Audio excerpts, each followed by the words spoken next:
Hello, स्वागत है आपके अपने यूट्यूब चैनल मैसेज टीके में।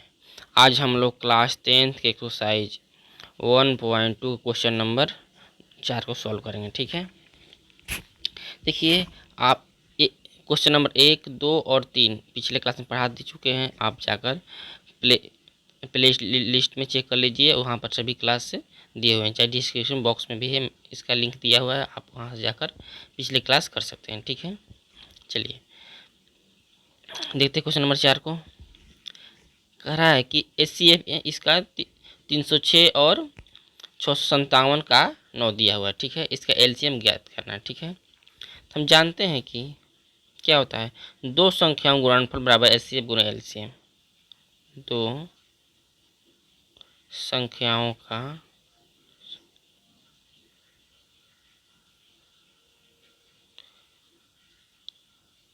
गुणनफल बराबर HCF गुने LCM। ठीक है, दो संख्या हमारा कितना है, एक 306 है और दूसरा 657 है।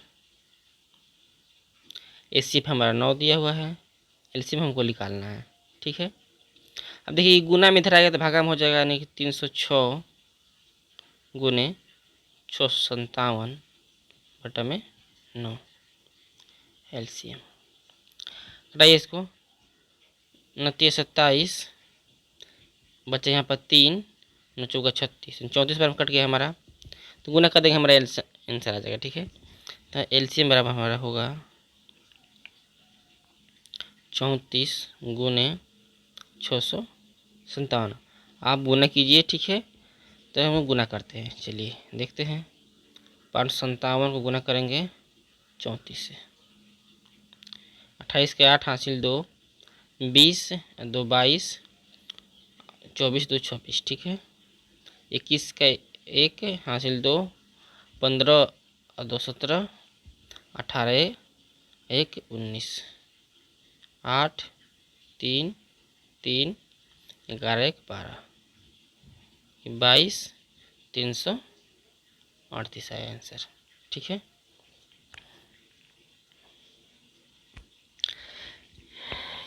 ठीक है, गुना आप मिला लीजिएगा, सही है। ठीक है, 21 15 2 17 18 1 19 ना होगा यहाँ पर, सॉरी 18 को 19 होगा, यहाँ पर 2 आएगा, यानी कि 22। ठीक है, 22,338 है। ठीक है, चलिए अगले क्वेश्चन से चलते हैं। क्वेश्चन नंबर 5 को देखते हैं। जांच कीजिए कि किसी प्राकृतिक संख्या n के लिए 6 की पावर n 0 समाप्त होगी नहीं। ठीक है, हम जानते हैं कि देखिए कोई भी संख्या अगर 0 समाप्त होती है तो हम लिख सकते हैं यहाँ पर कि हम जानते हैं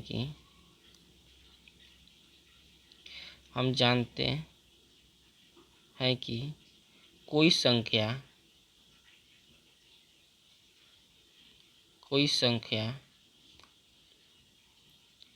अगर 0 पर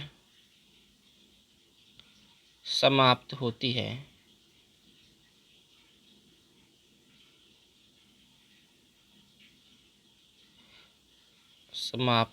है तो वह दो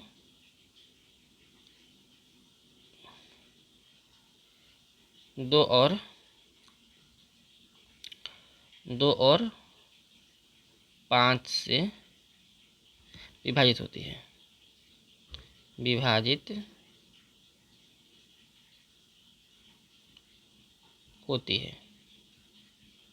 ठीक है, अब देखिए यहाँ पे 6 की पावर n है। ठीक है, इससे होगा कितना होगा, 2 गुने 3 होगा। ठीक है, इसको जब हम तोड़ेंगे तो 2 का पावर n, यहाँ पर n है, सॉरी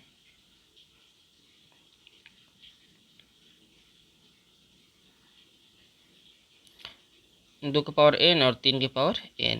ठीक है, अब देखिए ये तो 2 है इसमें, लेकिन क्या है 5 ना है, यानी कि ये क्या होगा, ये हमारा जीरो सम नहीं होगा, क्योंकि देखिए अगर हम कोई भी संख्या रखेंगे अगर, तो वो हमारा लास्ट में जीरो नहीं आएगा, क्योंकि जीरो आने के लिए क्या चाहिए, उसके उसके 2 गुने 5 के रूप में उसको होना चाहिए, तभी जाके उसको लास्ट में जीरो आएगा। ठीक है, इसमें क्या है, इसमें नहीं दिया है, यानी कि हम कह सकते हैं कि इसके रूप में नहीं है, अतः 6 की पावर n अंक 0 पर समाप्त नहीं होगी।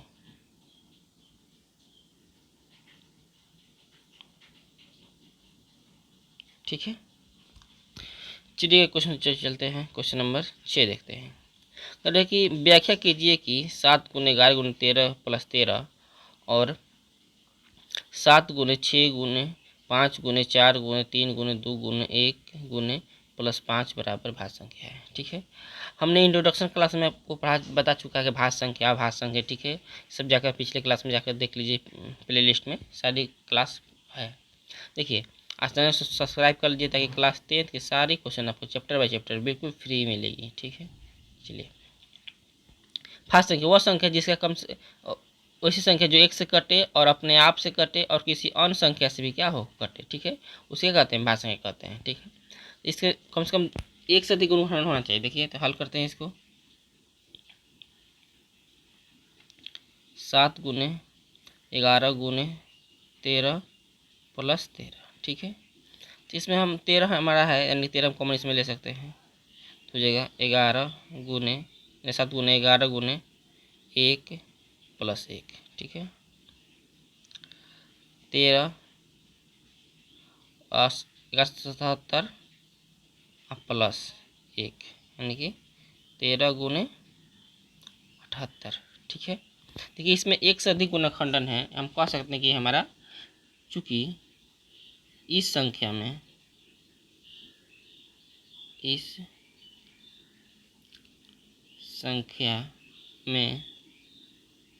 एक से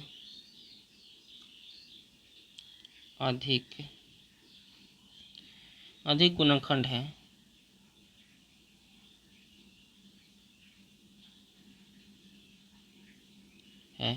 इसलिए यह भाज्य संख्या है, यह भाज्य संख्या है। ठीक है, अब इसको देखते हैं। देखिए 7 से था हमारा, यानी कि 7 गुने 6 गुने 5 गुने 4 गुने 3 गुने 2 गुने 1 था, सॉरी +5 था।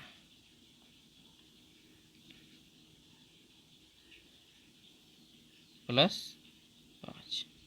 अब देखिए इसमें 5 हमारा है, देखिए हम यहाँ 5 है, यहाँ भी 5 है। ठीक है, 5 को मान ले सकते हैं, 5 को मान ले लेंगे हम, जगह 7 गुने 6 गुने 1 गुने 4 गुने 3 गुने 2 गुने 1 + 1।